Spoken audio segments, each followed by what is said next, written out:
पति को बड़े धमकाते हो आप? नहीं, वो कह रहे थे मुझे अभी इंटरव्यू से पहले वो बता रहे थे कि ये मैडम यूनिवर्सल है। अच्छा पढ़े लिखे लोग ऐसे इंट्रोडक्शन देते हैं, बड़ा जबरदस्त तरीके से दे दिया आपने। जो मुझे लगा कि मुझे बताना चाहिए मैंने वो बताया। जो आपको पूछना है आप पूछ सकते नहीं, हैं। मैं तो ये पूछूंगा, बाल सफेद हो गए आपके? बाल सफ़ेद तो अब हो ही गए हैं, बच्चे भी बड़े हो गए हैं। समाज सेवा तो कर ही रहे हो आप, तो क्या ज़रूरत है फिर राजनीति की? सरपरस्ती चाहिए। आपके इलाके से कई, पूरे ओवरऑल भी कई कैंडिडेट हैं वार्ड नंबर 24 से, और आपके इलाके से आपके अपने भी चुनाव मैदान में हैं, टिकट मांग रहे हैं। आप हंस रहे हो, मैं नाम लूँ या आप समझ गए? नहीं, जैसा आपको ठीक लगे। ठीक है, हम नाम नहीं लेते हैं किसी का। वो ऐसी स्थिति में परिवार के लोग भी जब चुनाव लड़ें, कई लोग इस इलाके से चुनाव लड़ें, ऐसी स्थिति में आप अपने आप को मजबूत कैसे देखते हो बाकियों से? एक तरफ तो मैं आपके सिलोखड़ा में इस इलाके में जाता हूँ, ऐसे देखता हूँ तो ऐसे कई लोग वो हैं जो राशन, सरकारी राशन लेकर रहने वाले लोग हैं, और दूसरी तरफ वो रहते हैं जिन्हें MP MLA से मतलब नहीं, उन्होंने कहते कि हमने पे किया है तो हमें सर्विस चाहिए। इसको टेकल करना एज ए पार्षद, आप इसमें कैसे सामंजस्य बैठाओगे? नमस्कार, मैं हूं सुशील कुमार और आप देख रहे हैं पकड़ू.com। निगम चुनाव की घोषणा हो गई है। हालांकि हार जीत का पता तो 12 मार्च को लगेगा, लेकिन सबसे अच्छी बात कि इस बार चुनाव में ज़्यादातर यूथ सामने आ रहे हैं और पढ़े लिखे लोग सामने आ रहे हैं।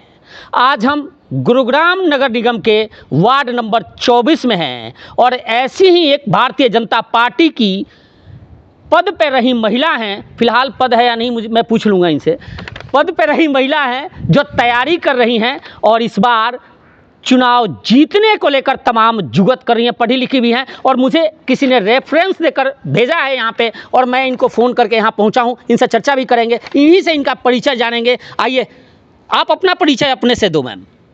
मेरा नाम है बरखा शर्मा, मैं वार्ड 24 से नगर निगम चुनावों की भावी उम्मीदवार हूँ। मेरी क्वालिफ़िकेशन रही है masters in business administration finance में, और बहुत ही सालों से मैं बीजेपी की एक कार्यकर्ता रही हूँ, एक डेडिकेटेड कार्यकर्ता रही हूँ और उनकी सभी रीति नीतियों से परिचित हूँ। इसलिए इस बार चुनावों में, जो मैं पहले भी चुनाव लड़ चुकी हूँ 2017 में, और इस बार भी अपना कंटेस्ट में कर रही हूँ। ग्रेट, पढ़े लिखे लोग ऐसे इंट्रोडक्शन देते हैं, बड़ा जबरदस्त तरीके से दे दिया आपने। जो मुझे लगा कि मुझे बताना चाहिए मैंने वो बताया। जो आपको पूछना है आप पूछ सकते हैं। मैं तो ये पूछूंगा, बाल सफ़ेद हो गए आपके? बाल सफ़ेद तो अब हो ही गए हैं, बच्चे भी बड़े हो गए हैं। अब मतलब खुल के राजनीति करनी है? जी हाँ। अच्छा, ये भी लोग कहते हैं कि चुनाव में ना बाल सफ़ेद होना इसलिए ज़रूरी है कि लोग सीरियसली लें, और ख़ासकर आपका जो वार्ड है ना, उसमें बड़े सीरियस लोग रहते हैं। नहीं, ऐसा नहीं है, सीरियस लोग नहीं रहते। हम भी हमारे वार्ड से हम सीरियस तो नहीं है। नहीं, आप तो कैमरे पे ऐसे दिख रहे हो तो अंदर से सीरियस आप भी। सीरियस कहीं ना कहीं हर कोई होता है, पर कोई दिखाता है, कोई नहीं दिखाता। पति को बड़े धमकाते हो आप? नहीं, वो कह रहे थे मुझे अभी इंटरव्यू से पहले वो बता रहे थे कि ये मैडम यूनिवर्सल है। अच्छा ग्रेट। अच्छा, एक चीज़ बताओ, आपने राजनीति की तरफ कैसे रुख किया?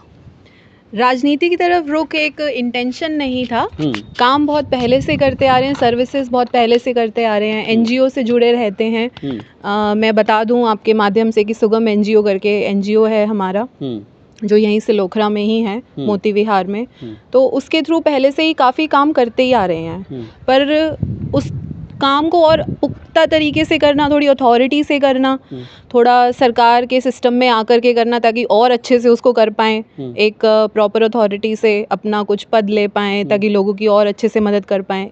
तो इंटेंशन प्रोफेशनल हो गया। अच्छा, शादी आपकी कब हुई? शादी 2015 में। 2015 में? 10 साल हो गए शादी को? हाँ जी। तो 10 साल में 17 में तो आपने चुनाव ही लड़ लिया था? हाँ जी, 17 में चुनाव लड़ा था जी। अच्छा, जब 10वीं 11वीं में आप होंगी उस वक्त, आप हो कहाँ के वैसे? मैं गुड़गांव से ही हूँ। अच्छा। बस स्टैंड के पास गोपाल नगर है, पंडित जी रोशन लाल मेरे फादर का नाम है। अच्छा, मतलब ये इसलिए उनका नाम रख लिया कि वोट जो लोग नहीं जानते होंगे वो भी वोट दे देंगे उनके नाम पे। कमाल है मैडम, महिलाएं इतनी तेज नहीं होती, आप इतने तेज कैसे हो गए? मैं तेज नहीं हूँ, मैं अपने फादर का इंट्रोडक्शन दे रही हूँ जो नॉर्मल है। इसमें तेज क्या होना है? अच्छा, मैंने इंट्रोडक्शन में एक कहा था कि आप किसी पद पे भी रह चुकी हैं। बीजेपी में कौन से पद पे आप रही थी?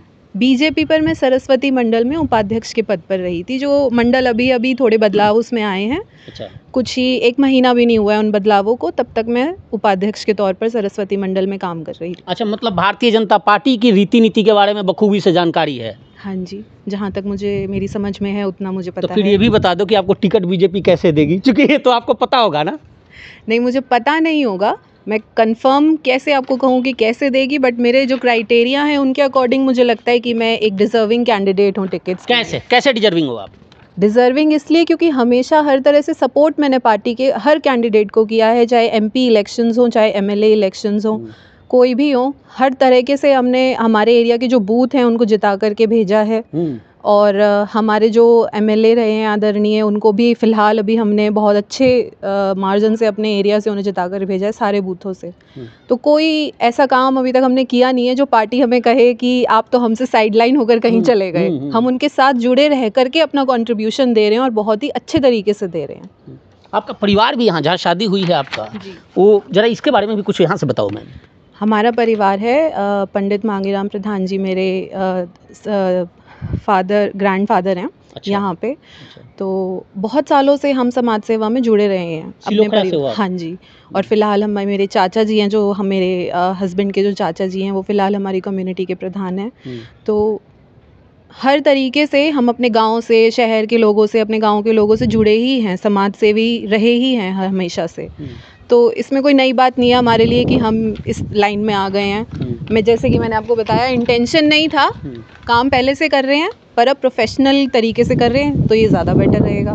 तो क्यों, समाज सेवा तो कर ही रहे हो आप, तो क्या ज़रूरत है फिर राजनीति की? सरपरस्ती चाहिए। राजनीति की ज़रूरत इसलिए रहती है क्योंकि लोगों को थोड़ा सा इन्फ्लुएंस ज़्यादा कर पाते अच्छा, हैं। टिकट की, सॉरी मैं राजनीति कह गया, टिकट की बात, चुनाव जीतने की बात। टिकट की ज़रूरत, देखिए वो पार्टी जहाँ अपना जोर डालती है वहाँ थोड़ा इन्फ्लुएंस हमारा ज़्यादा पड़ जाएगा ना। ऐसा तो नहीं है कि हाँ जी हमने तो पार्टी की सेवा की है इतने सालों तक, अब हमें ज़रूरत है पार्टी की, तो अब हमारी पार्टी मदद करेगी। ज़रूरत क्या कहेंगे, अब हम पार्टी के साथ ही चल रहे हैं, पार्टी मदद करेगी तो बहुत अच्छी बात है, इसमें अच्छा, ज़रूरत तो। तेज़ हो आप। मैं सवाल ये पूछने वाला था कि आप राव इंद्रजीत सिंह के हो या फिर मुकेश शर्मा के हो, तो आपने बखूबी से पहले ही कह दिया कि दोनों चुनाव का पहले ही जिक्र कर दिया कि दोनों चुनाव में हम जीता कर यहाँ से भेजेंगे, यानी सबके हो आप और संगठन में आप रहे ही हो। जी बिल्कुल, इसमें कोई, हम अपनी पार्टी के साथ ही पॉलिटिक्स नहीं कर रहे, हम अपना साफ होकर के चल रहे हैं कि हम पार्टी के साथ हैं। जो भी कैंडिडेट अब तक हमारे पास आया है हम सबके साथ रहे हैं। एक 10वीं 12वीं वाला सवाल मैं पूछ रहा था, अब पर्सनल मैं पूछ लेता हूँ। जब 10वीं में होंगी या 12वीं में होंगी, अमूमन मैं भी रहा था, तो हमें एक जहन में होता है यार मैं बड़ा होकर ये बनूंगा। आपके जहन में क्या था कुछ बनने के लिए, करने के लिए? मेरे जहन में हमेशा से सर्विस रही थी, जो मैंने करी है। सर्विस मतलब सेवा? सेवा। क्या बात है। ये हमेशा से रहा था, मेरा इंक्लिनेशन इन चीज़ों में ज़्यादा रहता है, किसी की मदद करना, बच्चों के साथ रहना। तो मैंने टीचिंग एक्सपीरियंस भी प्रोफेशनली भी लिया था। एनजीओ के साथ साथ मैं लैंसर्स इंटरनेशनल स्कूल में टीचर भी थी। अच्छा। तो वो भी मैंने कुछ सालों तक परस्यू किया था, तो वहाँ भी मुझे बहुत अच्छा लगता था।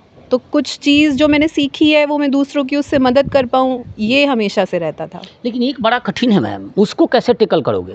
आपका जो वार्ड है, मेरे हाथ में एक पर्चा भी है, और मैं जब इस वार्ड नंबर 24 को देख रहा था, आप भी देखिए, तो इसमें जो इलाके हैं वो 3 गांव है ना, आप पढ़ के भी बता सकते हो।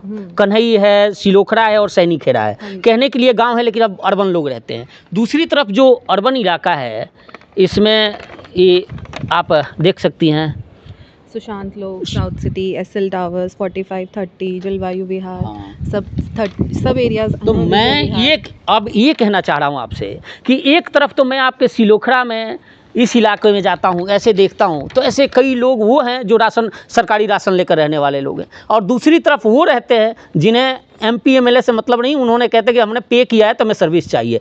इसको टेकल करना एज ए पार्षद, आप इसमें कैसे सामंजस्य बैठाओगे? देखिए, इसको टैकल करना ही मेरी जिम्मेदारी है। पहली तो कैसे? दूसरी पहली जिम्मेदारी मेरी यही है, इसको टैकल करना इस तरीके से कि जब मैं पढ़े लिखे नेता के तौर पर बाहर निकलती हूँ घर से, तो मैं साउथ सिटी के लोगों से कनेक्ट कर पाती हूँ। अच्छा, मतलब ड्यूअल पर्सनालिटी मेंटेन करते हो या मल्टीपल? वो हर पॉलिटिशियन होती है, वो हर पॉलिटिशियन की होती है। क्या बात। मैं अकेली नहीं हूँ। ये बीजेपी वाले इतने खुल के कब से बोलने शुरू कर दिए? वो तो हर सवाल का एक ही, आप लग रहा है कि अलग रीति नीति से चल रहे हो, बड़ा अच्छा बोल रहे हो। जो आप पूछ रहे हैं मैं जवाब दे रही हूँ। ठीक है, कैसे टेकल करोगे, कैसे सामंजस्य बैठाओगे? देखिए, ग्रामीण जो हमारे क्षेत्र हैं उनकी, क्योंकि मैं खुद एक ऐसे परिवार से हूँ जो गांव से हमेशा से जुड़ा हुआ रहा है। हम उठे ही वहीं से हैं, और फिर अब जब हमारे बड़े बुजुर्ग हैं वो हमेशा से उनका जो रुझान है उस तरफ रहा है, इंटरेस्ट उस तरफ रहा है। तो जो उनके, क्योंकि मैं एक जॉइंट फैमिली से हूँ, पहले भी और आगे भी मेरी शादी जॉइंट फैमिली में हुई है, तो उन लोगों के बीच जब बैठते हैं तो गांव का जो माहौल है, जो बातें हैं, वो सब उनके थ्रू समझ में आती हैं। तो वो कनेक्शन गांव वालों से उस तरीके से बन जाता है। ऐसा नहीं है कि मैं कहीं लंदन से आ गई हूँ और मुझे पता ही नहीं है कि मेरे एरिया में क्या हो रहा है। मैं इनके बीच रहती हूँ, तो मुझे समझ आता है कि उनकी ज़रूरतें क्या हैं। उनके लिए छोटी मूलभूत सुविधाएं, ऐसा नहीं है कि वो उनको मिल जाएंगी तो वो सेटिस्फाई हो जाएंगे। उनके लिए कनेक्शन बहुत ज़रूरी है, उनसे बातें करना, उनके साथ बैठना, एक कप चाय उनके साथ पी लें, वो बाल ठीक कर लो मैम। जो देख रहे होंगे ना वो कहेंगे कि पत्रकार बाल ठीक नहीं करवा रहा है इसलिए। हाँ। अच्छा, इन इलाकों में आपका पर्सनली आना जाना है? ये जो अर्बन एरिया है, इसके कैसे लोग होते हैं, किस तरह से वोट करते हैं? देखिए, पर्सनली आना जाना है, लोग बहुत अच्छे हैं, बट लोगों का इंटेंशन ज़्यादा ये रहता है कि if we are paying the taxes, we are not receiving the duly services. तो उस चीज़ के ऊपर उनका ध्यान ज़्यादा रहता है। तो मेरा मेन काम ये रहेगा कि ऑलरेडी फैसिलिटीज़ अवेलेबल हैं, इस जस्ट की एक थोड़ा स्ट्रॉन्ग पर्सनैलिटी चाहिए उन फैसिलिटीज़ को उन तक पहुँचाने के लिए। तो वो मुझे लगता है कि उसमें मैं सक्षम हूँ, वो मैं कर पाऊँगी। उस पैरामीटर पे खड़ा उतरोगे? जी बिल्कुल। अच्छा, विजन मैं बाद में पूछूंगा, पहले ये भी जान लूँ, आपके इलाके से कई, पूरे ओवरऑल भी कई कैंडिडेट हैं वार्ड नंबर 24 से, और आपके इलाके से आपके अपने भी चुनाव मैदान में हैं, टिकट मांग रहे हैं। आप हंस रहे हो, मैं नाम लूँ या आप समझ गए? नहीं, जैसा आपको ठीक लगे। ठीक है, हम नाम नहीं लेते हैं किसी का। वो ऐसी स्थिति में परिवार के लोग भी जब चुनाव लड़ें, कई लोग इस इलाके से चुनाव लड़ें, ऐसी स्थिति में आप अपने आप को मजबूत कैसे देखते हो बाकियों से? मैं यही कहना चाहूँगी कि मेरा ध्यान मेरी तरफ है। नहीं, मजबूत कैसे हो? मजबूत मैं ऑलरेडी हूँ, तभी शायद यहाँ पे आपके साथ बैठी हूँ। तो ध्यान मेरा मेरे काम पर ज़्यादा है, इन चीज़ों पे कम है। ठीक है, जो जैसा जिसको अच्छा लगता है वो वैसा करते हैं, बट मेरा काम, मेरी पहचान ज़्यादा रहेगा। बरखा शर्मा की एक सबसे बड़ी मेरिट और एक डिमेरिट क्या है? मेरी मेरिट लोगों में अडेप्ट करना, उनके चीज़ों को समझना, उनके पॉइंट ऑफ व्यू से चीज़ों को समझना, ताकि सॉल्यूशन ओरिएंटेड एक अप्रोच ले पाऊँ। डीमेरिट मुझे समझ नहीं आती थोड़ी। अच्छा, ये महिलाएं वैसे भी नहीं बताती, आप तो बता दो। डीमेरिट मेरे ध्यान में मुझे नहीं लगता। आप बड़ी देर से मेरे साथ हैं, आपको क्या लगता है? मैं तो सच बताऊं, मैं तो ये देख लिया कि जिस तरह से पूरे गुड़गांव में ब्राह्मण कैटेगरी के जिक्र, आप ब्राह्मण हो, और 16 गुड़गांव विधानसभा में 16 के आसपास वार्ड हैं, और इसमें आप जिस तरह से हो और आप ब्राह्मण कैटेगरी से हो, मुझे लग रहा है कि उस पैरामीटर में आप नंबर 1 हो। और ब्राह्मणों की एक और क्वालिटी है, मेरे गांव में भी बहुत सारे हैं, वो ना सबको अपना बना लेते हैं, और आप कुछ से इंटरव्यू करके मैं देख रहा हूँ कि आप में भी वही है। मैं अभी थोड़ी देर पहले आया हूँ, आप सबको अपना बना रहे हो। पता नहीं, आप कह रहे हैं तो ऐसा होगा। 17 से क्या सीखा? 17 में चुनाव आपने लड़ा था। 17 से सीखा कि अगली बार हम जीत सकते हैं और जीतेंगे। क्या क्या उसमें कमियां रही? देखिए, उस समय हमारे पास बहुत कम समय था तैयारी करने का। काम तो कर ही रहे थे, बट एक इलेक्शन में खड़े होने का समय बहुत कम था। तो उस वक्त जब लोगों से जुड़े तो लोगों ने मिलकर, लोगों से हमें ये पता चला कि उन्हें एक चेंज की ज़रूरत है। वो बड़े परेशान से मतलब हमें नज़र आए, जैसे कि हम परेशान थे, वही सेम प्रॉब्लम्स, रोड, सीवेज। 2025 में जहाँ हमारा होना चाहिए एक विज़न कि भाई हमें ग्रीनरी की तरफ ध्यान देना है, सस्टेनेबिलिटी की तरफ ध्यान देना है, जहाँ इतना ब्रॉड विज़न होना चाहिए, वहाँ हम अटके हुए थे कि हमारे पास अभी रोड्स भी नहीं है, सीवेज भी नहीं है, स्ट्रीट लाइट नहीं है, पार्क्स मेंटेन नहीं है। अभी हम वहीं अटके हुए हैं 2025 में। तो वो जब लोगों की परेशानियाँ देखी तो समझ आया कि बहुत स्कोप है, और जिसे हम बहुत अच्छे से फिल कर सकते हैं और बहुत बखूबी निभा सकते हैं अपने। आप ओपन चैलेंज कर रहे हो तमाम कैंडिडेट जो इस वार्ड से खड़े हो रहे हैं कि अगर यहाँ के डेवलपमेंट को लेकर जिक्र हो तो वो आपसे चैलेंज बात कर सकते हैं? हर चीज़ जो भी है सबके सामने है। बिल्कुल, मुझे कुछ छुपाने की ज़रूरत नहीं है। कोई भी यहाँ पे बैठेगा वो अपने आप देख लेगा। आप यहाँ से ऑफिस से निकल के बाहर जाइए, आप ही देख लेंगे, किसी को बिना चैलेंज करे ही नज़र आ जाएगा कि क्या हमने सुविधाएं हमें मिली हुई हैं और क्या अभी हम उसको यूज़ कर पा रहे हैं। आपका विजन क्या है? जीतने के बाद क्या दिमाग में है कि जो चीज़ मैं ज़रूर करूँगी? मैंने अभी आपको बताया ना, एटलीस्ट हम इन फैसिलिटीज़ से तो ऊपर उठें, इनको तो कंप्लीट करके आगे चलें। इनको पूरा करना सबसे पहला काम रहेगा, क्योंकि जब तक लोग इन छोटी चीज़ों से बाहर नहीं निकलेंगे तो बड़ा कैसे सोचेंगे। तो इन छोटी चीज़ों को पहले कंप्लीट करें, उसके बाद अपना आगे और विजन सेट करें। 33% आरक्षण का जिक्र हमेशा होता है, भारतीय जनता पार्टी करती है। आप चूँकि पार्टी के पदाधिकारी रहे हो इसलिए मैं सवाल पूछ रहा हूँ, लेकिन आज भी ठीक है जो रिजर्व कैटेगरी आ गया वहाँ तो मजबूरी है कि महिलाओं को लड़ाना ही लड़ाना है, वो तो बात अलग है, लेकिन आज भी महिलाएं नहीं निकलती, महिलाओं को वो तरजीह नहीं मिलता है। आप पढ़ी लिखी भी हो, आप पार्टी के दायित्व पे भी आप रही हो, आप सक्षम हो, पैसे से भी सक्षम हो, सब चीज़ से सक्षम हो, समाज सेवा भी कर रहे हो। आपको क्या लगता है वजह क्या है? वजह आज भी मुझे लगता है कि जो शब्द हम बहुत बार यूज़ करते हैं विमेन एम्पावरमेंट, वो शब्द ही बन के रह गया है। क्या बात? तो उस चीज़ को बहुत ज़्यादा कोई समझ भी नहीं रहा, कोई इम्प्लीमेंट भी नहीं कर रहा और उसको लेकर के आगे बढ़ भी नहीं रहा। अर्बन एरियाज़ में जब आप जाते हो, लोगों से मिलते हो, तो क्या इस शब्द को लेकर उन लोगों से, उस महिलाओं से, उन लड़कियों से कनेक्ट आप होती हैं? क्या कुछ फील होता है और क्या कुछ अब जेहन में है उनके लिए? अर्बन एरियाज़ में जो महिलाएं हैं वो इस शब्द को लेकर के ना आप एक सुनेंगे विमेन एम्पावरमेंट प्लस फेमिनिज्म, तो ये बहुत वर्ड्स यूज़ होते हैं पर बड़ी कन्वीनियंस पे यूज़ करते हैं लोग इसे। जहाँ उनको लगता है कन्वीनियंट है यूज़ करते हैं, जहाँ लगता है कि नहीं है वहाँ नहीं यूज़ करते। तो थोड़ा सा प्रैक्टिकल होकर के इस चीज़ को लेने की ज़रूरत है। जेहन में है कुछ आपके? जहन में है, ऐसा नहीं है कि नहीं है। बताओगे नहीं, आप सामने पति बैठे हैं इसलिए डर है?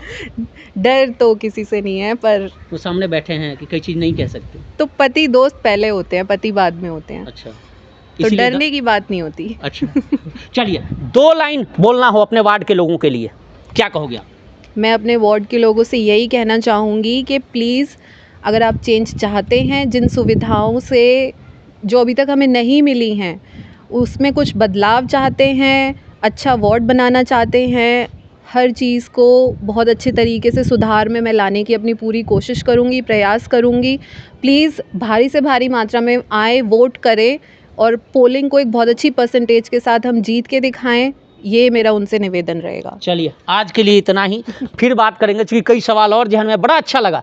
बहुत बहुत धन्यवाद आपका हमसे बात करने के लिए, और निश्चित तौर पे बहुत कुछ है चर्चा करने के लिए कि आज केवल यह जानना ज़रूरी था कि जिनके लिए लोग कह रहे थे आखिर हम रूबरू कराएं। और वार्ड नंबर 24 वास्तव में एक ऐसा वार्ड जिसमें कैंडिडेट के पास सबसे बड़ा चैलेंज ये है कि मल्टीपल पर्सनालिटी डेवलप करने की ज़रूरत पड़ेगी, और उसमें कहीं ना कहीं बरखा शर्मा फिट नज़र आ रही हैं। पढ़े लिखे मिले तो पढ़े लिखों के साथ बात करेंगी, और फिर वो जो कहते हैं ना कि वैसे कपड़े पहन के जो घूमते हैं, जो केवल राशन के लाइन में लगते हैं, उनकी भी तादाद बहुत ज़्यादा है इन गाँवों में, इन इलाकों में, तो उनके साथ भी बड़े कंफर्टेबल वे में रहेंगी। फिलहाल देखना होगा टिकट मिलती है नहीं मिलती है, चुनाव लड़ती हैं नहीं लड़ती हैं, भविष्य के गढ़ में। फिलहाल आपकी क्या राय है कमेंट कर जरूर बताइए, और चैनल को लाइक और सब्सक्राइब जरूर कीजिए। धन्यवाद, नमस्कार।